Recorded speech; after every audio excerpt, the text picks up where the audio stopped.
Ben, c'est pas la rencontre Villemur-Martineau, mais c'est tout comme. Hein? Écoutez, vous entendez ma voix mielleuse et ma colère grondante. Là. Je suis un émule de Richard Martineau.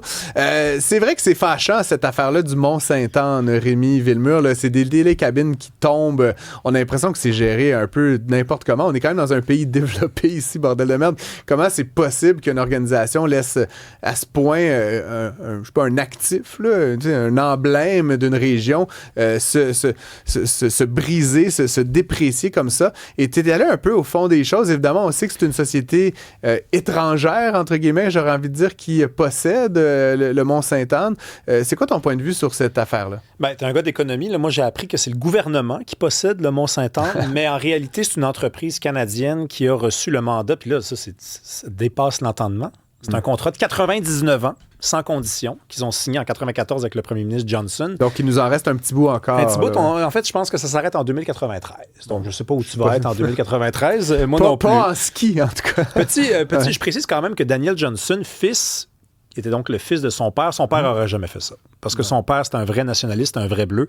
Son fils est allé un peu plus loin, dans la mauvaise direction, par contre. Moi, ce que je voulais te dire aujourd'hui, Francis, c'est comment on en est arrivé là. C'est-à-dire, c'est une montagne, c'est québécois. Ça appartient au gouvernement, mais le gouvernement ne veut pas s'en occuper. Donc, il dit, on va prendre une entreprise qui a une réputation, elle gère des hôtels, elle gère d'autres montagnes, gérez ça, occupez-vous-en. Ça dit quelque chose du Québec. Je regrette. Ça dit quelque chose du Québec parce que... J'étais pas là en 94, Rémi Villemur, mais est-ce que c'est possible qu'aucun groupe québécois ou aucun... Tu sais, on a des riches là, ici aussi, mais que personne ne se soit présenté quand on a cherché justement... parce qu'il faut quand même avoir des sous là, pour... tu sais, c'est pas toi et moi qui allons faire ça demain matin. Là, donc, tu te dis, on a des riches. Ben oui, il y en a. Ouais. Il y en a 1, 2, 3, 4, 5, mais il y en a peut-être pas assez parce que ça prend un bassin énorme pour qu'il y ait quelqu'un là-dedans qui soit intéressé à faire ça. Tu me dirais, le Massif a voulu embarquer dans cette histoire-là, mais l'entreprise RCR a dit l'offre n'est pas assez suffisante. Donc, il y a, oui, une richesse québécoise francophone, on n'est quand même plus en 1955.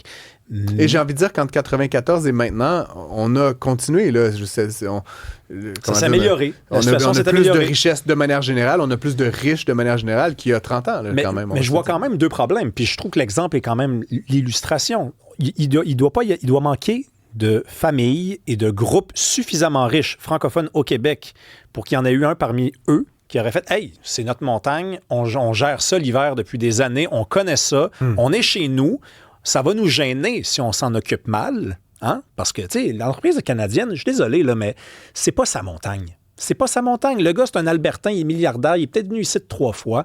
Il est reparti. Les 3 fois, ils ont fait le ménage. C'était beau, les toilettes étaient propres, il est reparti. Puis maintenant, on y envoie des courriels une fois de temps en temps, puis on lui dit « Regarde comment c'est clean. » Puis là, il entend qu'il y a du monde qui tombe d'une chaise mécanique, puis il dit « Voyons donc, je suis sûr que le monsieur est pas mal intentionné, mais il est pas chez lui. » Si cette montagne-là... Mais il doit quand même, je veux dire, je le connais pas, là, le patron de RCR, mais je veux dire, mettons que tu es un riche homme d'affaires, Rémi, puis que tu détiens des propriétés un peu partout dans le monde, puis que tu entends dans les médias que ton affaire, je sais pas, là, à Houston, tombe en ruine, puis que les gens meurent, tu dois comme, je sais pas... Tu dois faire quoi? Tu dois améliorer la situation? Oui, non, je sais, mais justement, mais tu sais, il doit pas prendre ça de gaieté de cœur, quand même. C'est pas ça qu'il prend ça de gaieté de cœur, au contraire, je pense que si... Et je le défends pas, puis je défends pas leur mauvaise gestion. Mais tu questionnes un peu mon raisonnement. Il n'est pas là avec le petit index au bord de la bouche en disant les Québécois, je vais leur en passer une. Je veux dire, ça a l'air d'une gang de Mongols là, qui gèrent ça actuellement. Puis on peut rien faire, si je comprends bien. Ce bail-là de 99 ans, on peut pas y mettre un terme. Non, ben le Parti québécois a dit aujourd'hui, reprenons la montagne. C'est fort, là, symboliquement. La rhétorique est impressionnante, mais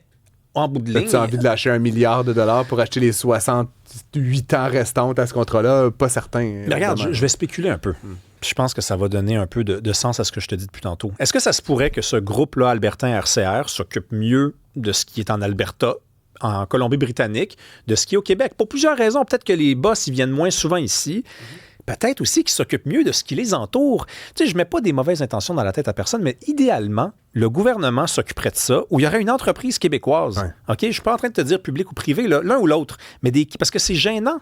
Quand tu t'occupes d'une montagne qui est la tienne, puis que tu t'en occupes mal, t'es la risée, là. Oui, puis quand tu vas au dépanneur, t'es la risée, puis quand tu vas à l'épicerie, t'es la risée, puis quand tu viens à la radio pour parler de d'autres choses, t'es la risée. On saurait c'est qui aujourd'hui, tu sais, ça serait tu parles du massif, le Daniel Gauthier, je veux dire, on peut le voir, là, il sort dans le trafic de temps en temps. C'est sûr que si c'est lui qui avait ça, puis qui gérait ça comme ça, il y aurait moins d'amis, on va se le dire. Alors que l'Albertain, comme tu dis, il y en a un peu rien à foutre. C'est tout ce que je dis. Ben, tu sais, c'est juste logique. Tu sais, il y aurait un Québécois qui gérerait des affaires à Taïwan, peut-être qu'il gérerait ça de façon un peu plus distante que des affaires qui seraient au bout de sa rue.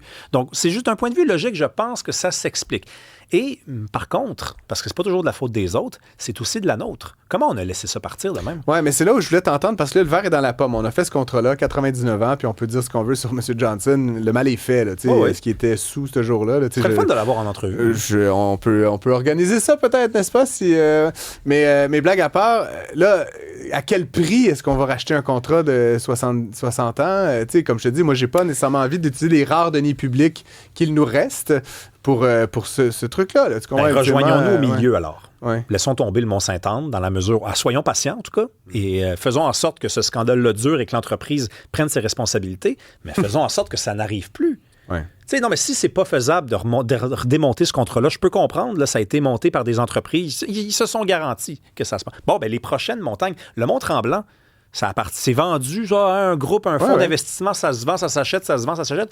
Puis bon. Mais c'est le jour et la nuit, par contre. Puis je connais quand même bien Mont-Tremblant pour y avoir séjourné et travaillé longtemps. C'est l'extrême opposé, ces gens. Puis là, ce sont des étrangers aussi, des Américains en l'occurrence, mais puis, ils investissent massivement parce que eux, leur vision, c'est que l'actif prenne la valeur, qu'il y ait plus de monde, qu'il y a un club med qui s'en vient là. Sainte-Anne, j'ai l'impression c'est comme les soins palliatifs là, pour les 99 ans. Je trouve ça complètement inacceptable. Pourtant, c'est une de nos prestigieuses montagnes. Ils n'ont aucun intérêt à... C'est un actif qui a beaucoup de valeur et qui peut en avoir. Quelle annonce de nouvelles constructions extraordinaires et luxueuses ou de nouveaux centres de villégiature a-t-on eu dans les 10 ou 15 dernières années? Aucune. Je veux dire, ça a été négligé. Ça meurt, le Mont-Sainte-Anne, puis c'est comme si ça les arrangeait, comme un propriétaire foncier là, qui laisserait son logement aller en désuétude parce que c'est plus profitable d'extraire une coupe de dollars que d'investir. Ça me semble être une drôle de vision de notre responsabilité fiduciaire. Oui, mais c'est toujours un risque qu'on prend, Francis, quand on fait affaire avec des étrangers qui, de toute façon, s'occupent mieux de leur montagne, s'occupent mieux de leur parc, s'occupent mieux de leur rivière que celle des autres. C'est juste normal. Quand tu invites du monde, si tu invites du monde chez vous et tu leur dis « Hey, je vous passe la maison, je pars 3 semaines, là. » Ça se peut là, que les 3 premières semaines, ils fassent comme hey, écoute, là, il nous fait confiance. Là. On va vraiment bien s'en occuper. Puis là, tu arrives, puis là, c'est encore plus clean que quand tu es parti. Ça se peut aussi que si tu leur dis je te donne ta maison pour 99 ans, sans condition, OK? À un moment donné, premiers mois. À un moment donné, tu arrives, puis je sais pas, là, il y a de la vermine, puis ça s'est mal passé. Ça à la fin. Ça se peut, ça. Intéressant. En 2 minutes, là, c'est un sujet lourd, mais quand même, la FAE a publié cette étude qui dit que la violence dans les écoles augmente. On mélange plein d'affaires, là. Violence physique, là-dessus, évidemment, c'est inacceptable que des jeunes donnent des coups de crayon comme si c'était des poignards et tout. Mais il y a tout le volet aussi violence symbolique, là, violence verbale. Est-ce que le problème est aussi grave qu'on le pense, selon toi? Moi, c'est surtout, tu te fais bien de le dire, on mélange un peu tout. On mélange aussi les âges. Là, j'ai vu des professeurs qui témoignent dans cette enquête-là, dans ce sondage plutôt, qui disent nous, 90% d'entre nous, à la maternelle, on a été victimes, et là, je les cite, on a été bousculés, mordus, on s'est fait cracher dessus. Ouais. Ils ont 6 ans.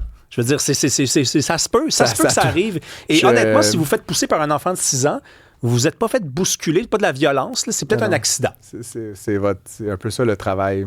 Absolument. L'éducatrice dans la garderie de mon fils qui a 4 ans, elle n'invoque pas la violence symbolique à la fin de son quart de travail. Là. Puis des fois, je suis sûr qu'elle se fait dire « Non! Puis t'es méchante! » Je cite le communiqué. Les profs, ce qu'ils demandent, c'est qu'il y ait des conséquences aux actes de violence commis par les élèves dans les écoles. Mais c'est à vous de faire en sorte qu'il y ait des conséquences de cette histoire-là. Une règle, une taloche, la fessée. Non, mais qu'on soit clair. Non, mais revenons au Val. Je te tente-moi pas. Là, je me suis décroché mon écouteur. Ça va. Écoute, bref, on en reparlera certainement de cette étude et on va essayer d'avoir, M. Johnson, très bonne idée. Je te laisse. Si tu me la voles pas d'ici là, Rémi Villemur, un plaisir. On se retrouve demain, même place, même heure.